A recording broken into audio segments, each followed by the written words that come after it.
Assalamualaikum warahmatullahi wabarakatuh. Saudara-saudara yang bertempat tinggal di tepi pantai, di tepi hutan, di kaki gunung, di pedesaan, di perkampungan kumuh kota, di perkampungan, di perkotaan, dan di kota-kota besar di Indonesia, dari kota Sabang sampai dengan kota Merauke. Salam 3 pilar BPU, Bhinneka Tunggal Ika, Pancasila, Undang-Undang Dasar 45. Saudara-saudara setiga pilar BPU, saya Ian Isa itu Inar Soyo Adi. Saudara-saudara setiga pilar BPU pasti akan terbengong-bengong dan tersentak kaget saat saya mengajukan sebuah pertanyaan. Ini pertanyaannya. Apa sebabnya Presiden Prabowo dan para mantan presiden kita Indonesia semuanya pada tidak mau patuh sama Undang-Undang Dasar? Kaget kan? Enggak? Saudara-saudara setiga pilar BPU, pasti saudara-saudara akan mengajukan pertanyaan, mana buktinya? Ya kan? Berarti dari pertanyaan ini kita bisa mulai pembahasannya. Saudara-saudara setiga pilar BPU, fakta-fakta dan bukti-bukti di lapangan tentang pada tidak patuhnya sama Undang-Undang Dasar terlihat dengan sangat jelas daripada patuhnya sama Undang-Undang Dasar.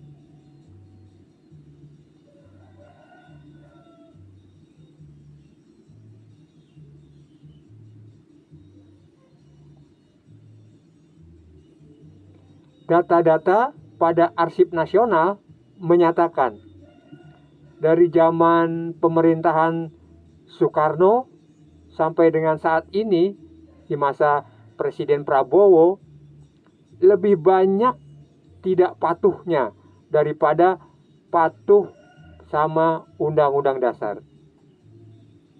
Perbandingannya 90% berbanding 10%. Buktinya, jika pada era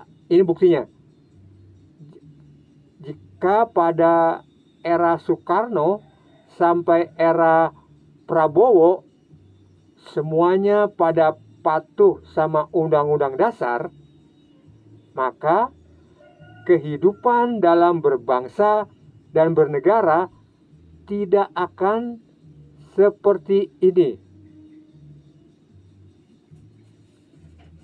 Orang kaya dan orang miskin lebih banyak orang miskinnya, ya kan? Kekayaan negara Indonesia dikuasai oleh hanya 1% dari saudara-saudara kita sebangsa. Padahal Undang-Undang Dasar berkata, bumi dan air beserta isi yang terkandung di dalamnya itu dikuasai negara dan digunakan untuk sebesar-besarnya kesejahteraan bersama.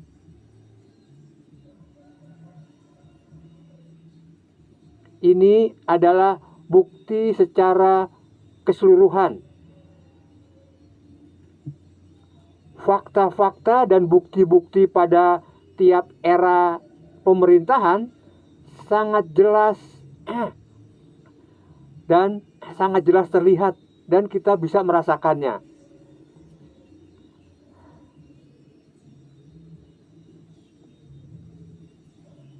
Bagaimana pada setiap pemerintahan itu tidak patuhnya sama Undang-Undang Dasar.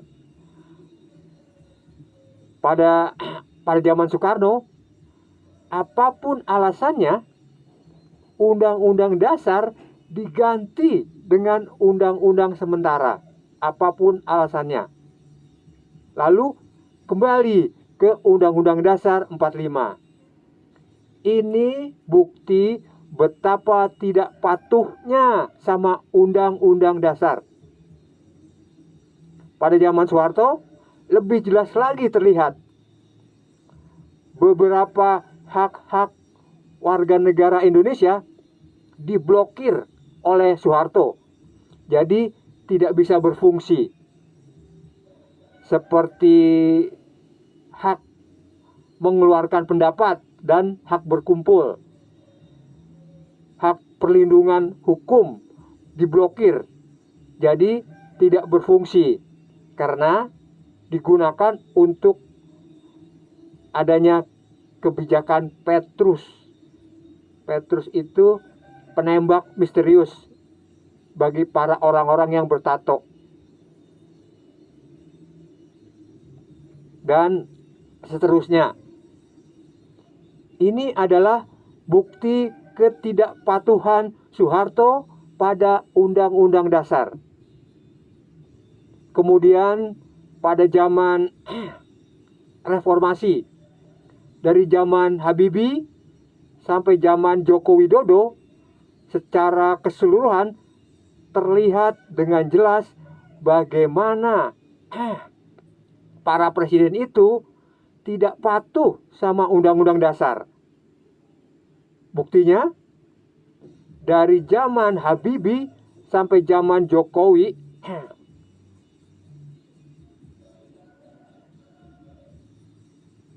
itu orang-orang miskin tidak mengalami perubahan.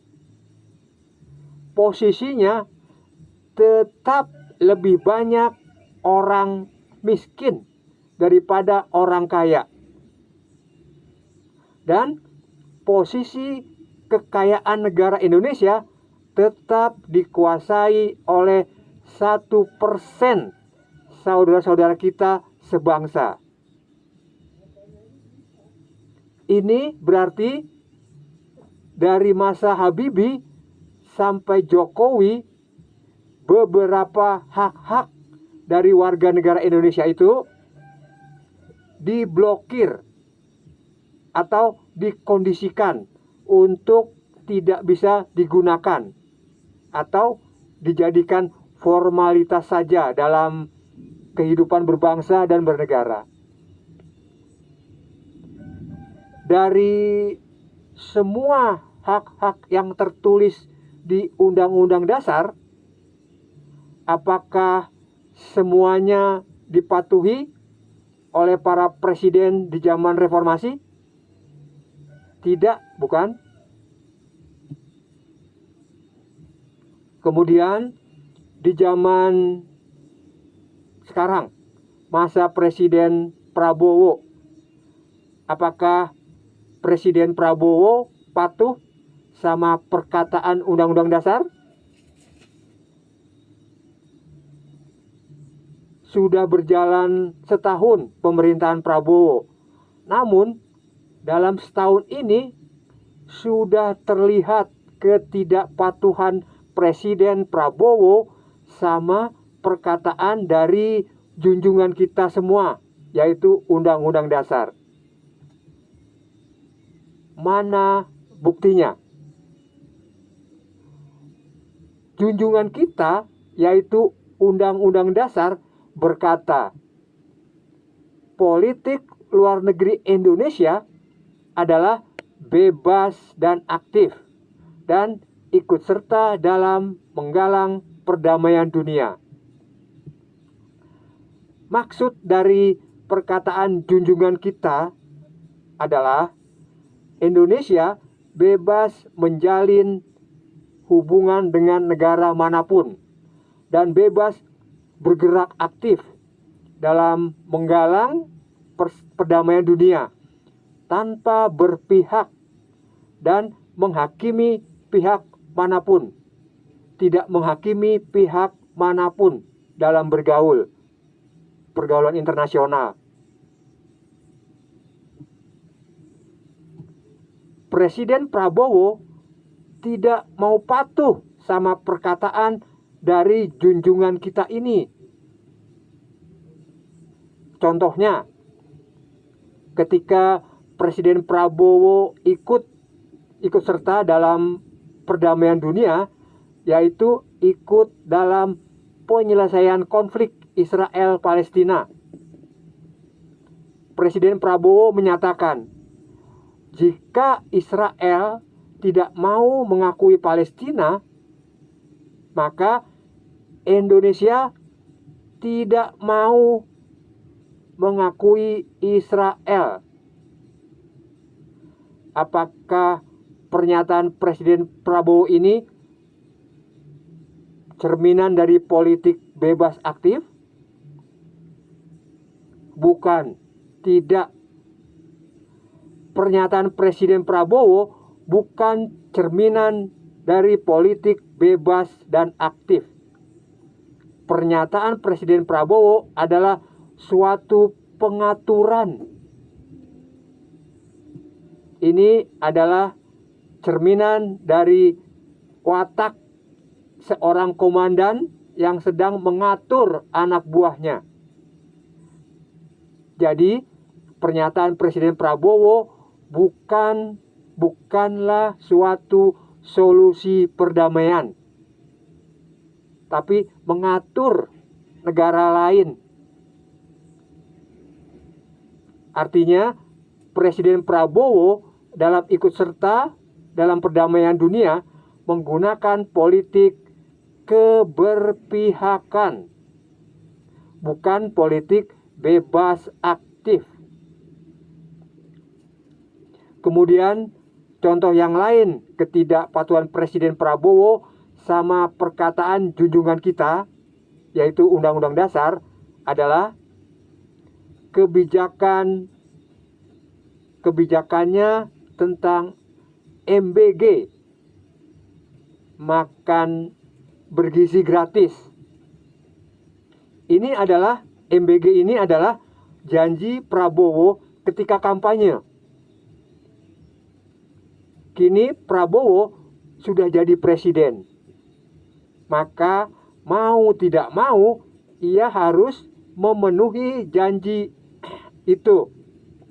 Jadi kini Presiden Prabowo selain fokus pada tugasnya sebagai presiden, juga ia harus fokus berpolitik, fokus mencari dana buat MBG. Jika menggunakan APBN, maka tuduhannya adalah korupsi.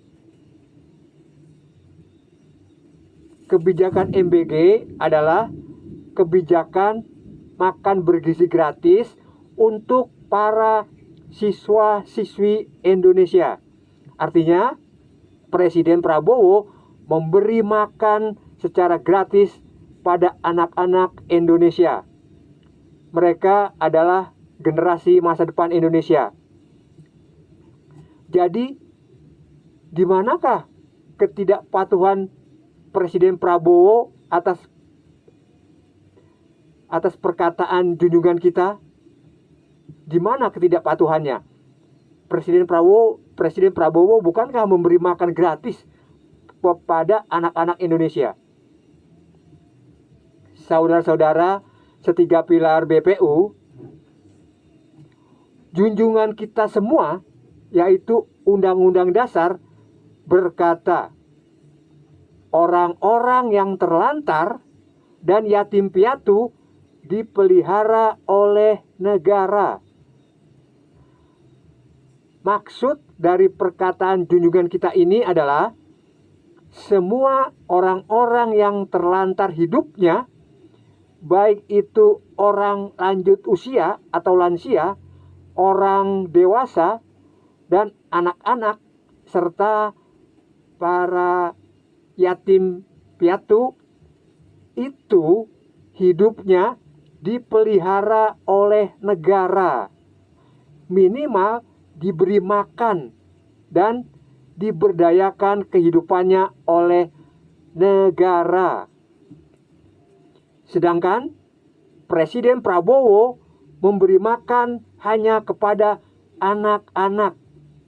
Itu pun hanya anak-anak sekolah, bukan anak-anak yang tidak sekolah. Pertanyaannya, kenapa Presiden Prabowo memberi makan gratis pada anak-anak sekolah? Sebab dalam meraih cita-citanya menjadi presiden, Prabowo berjanji pada pemilihnya, jika ia terpilih jadi presiden, maka akan memberi makan gratis pada anak-anak sekolah. Janji adalah hutang, dan hutang harus dibayar lunas. Prabowo adalah seorang kesatria. Kesatria pantang ingkar janji. Saudara-saudara setiga pilar BPU, tahun pertama pemerintahan Presiden Prabowo sudah tidak mau patuh sama perkataan junjungan kita semua, yaitu Undang-Undang Dasar. Apakah di tahun kedua, ketiga, dan seterusnya semakin tidak mau patuh sama perkataan dari junjungan kita semua ini? Apakah Presiden Prabowo dapat kita kategorikan sebagai pengkhianat negara atau mengingkari sabda dari junjungan kita semua? Pertanyaan ini tidaklah begitu penting. Pertanyaan yang penting adalah, apa sebabnya Presiden Prabowo tidak mau patuh sama perkataan dari junjungan kita semua? Apakah ada suatu tekanan? Saudara-saudara setiga pilar BPU, penyebab Presiden Prabowo tidak mau patuh sama perkataan dari junjungan kita semua karena menurut paham filsafat realitas, Presiden Prabowo sedang mematuhi atau sedang menjalani aturan main atau sedang menjalani sistem berbangsa dan bernegara yang sedang berlaku saat ini. Presiden Prabowo harus patuh sama sistem yang sedang berlaku. Jika tidak patuh, maka sistem yang sedang berlaku ini akan runtuh dengan sendirinya. Sistem berbangsa dan bernegara kita tidak mengenal orang baik atau orang jahat. Jika Presiden Prabowo adalah orang baik, tapi sistem berbangsa dan bernegara kita jahat, maka semua perilaku dan perbuatan Presiden Prabowo menjadi jahat. Semua pernyataannya, kebijakannya, aturan, undang-undang, dan seterusnya mengandung kejahatan. Sistem berbangsa dan bernegara kita sudah kadaluarsa alias sudah basi. Presiden Prabowo sedang menjalani sistem yang sudah kadaluarsa dan basi alias sudah basi ini. Jadi kita sebagai pemilik dari negara ini tidak usah kaget jika Presiden Prabowo tidak mau patuh sama perkataan dari junjungan kita semua, yaitu Undang-Undang Dasar. Juga kita sebagai pemilik dari negara ini tidak boleh, tidak bisa diam saja melihat kondisi sistem berbangsa dan bernegara kita seperti ini. Saudara-saudara setiga pilar BPU, sebagai penutup saya sarankan I Isa Titah EGP gitu. I Isa Titah itu singkatan dari ikutilah ijtihad saya. Andaikan tidak, ya tidak apa-apa. EGP gitu. Salam tiga pilar BPU, Bhinneka Tunggal Ika, Pancasila, Undang-Undang Dasar 45.